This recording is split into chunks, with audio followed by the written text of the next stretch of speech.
ఆ సమస్యకు పరిష్కారాన్ని చెప్పే ప్రక్రియలో చెప్పటానికి వచ్చిన మధ్యన బ్రతికిన దేవుడు వాడిపోవలసి వచ్చింది.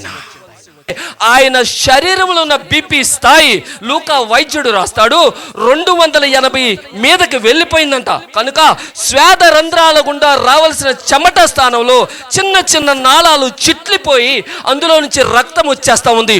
తట్టుకోలేక ఆ యొక్క సిలువ గిన్నెను చూస్తూ ఉన్నటప్పుడు, సిలువ మరణాన్ని గుర్తుకు తెచ్చుకున్నప్పుడు ఆయన నలిగిపోతా ఉన్నాడు.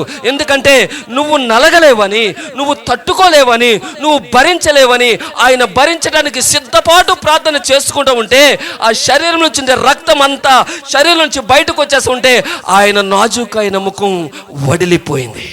అది చెప్తా ఉన్నాడు. అలా అయిపోతాడు ఆయన.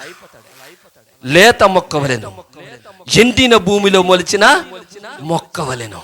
ఎండిపోయాడు ఆయన. ఎందుకో తెలుసా?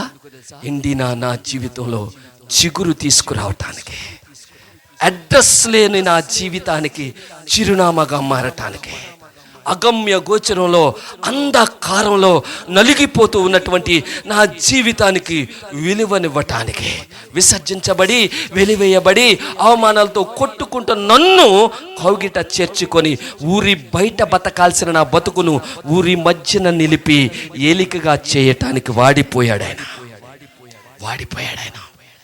అపరంజితో సమానమైన ధర్మం. ఎందుకు తెలుసా? ధర్మశాస్త్ర ప్రకారం రావాల్సిన ప్రతి పాపానికి తన శరీరంలో మూల్యం చెల్లించటానికి ఆయన పూనుకున్నాడు.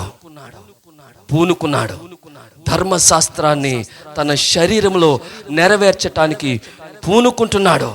ధర్మశాస్త్రం పాపం అంటే ఏంటో చెప్పింది, కానీ పాపము నుంచి విమోచన ఇవ్వలేకపోయింది. ధర్మశాస్త్రాన్ని నేను అంటాను థర్మామీటర్ అంటాను. డాక్టర్ దగ్గరికి వెళ్ళినప్పుడు జ్వరం వచ్చింది అంటే నోరు తెరువు అని నోట్లో ఏం పెడతాడు? థర్మామీటర్ పెడతాడు. థర్మామీటర్ ఏం చెప్పుద్ది? నీకు జ్వరం ఎంత ఉందో చెప్పుద్ది, కానీ నీ జ్వరాన్ని అది తొలగించగలదా? దానివల్ల కాదు.